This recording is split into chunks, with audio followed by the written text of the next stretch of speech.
We are accepting Lord Jesus Christ. ప్రభువైన యేసు క్రీస్తుని మీరు అంగీకరించినప్పుడు You are saved. మీరు రక్షణ పొందారు. So through your salvation, your victory life has begun.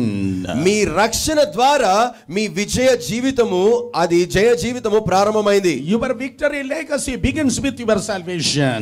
మీ జయ జీవితం అన్నది మీ రక్షణతో ప్రారంభమైంది. Oh, when Christ is coming to your life, క్రీస్తు మీ జీవితంలోనికి వచ్చినప్పుడు new history is beginning in you.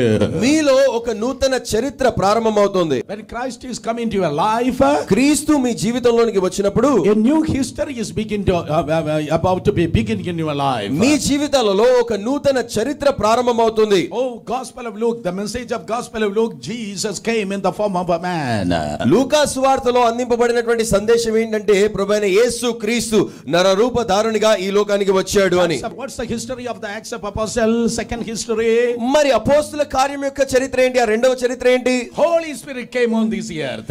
పరిశుద్ధాత్ముడు ఈ భూమిపైకి దిగి వచ్చాడు. Jesus came, the first history.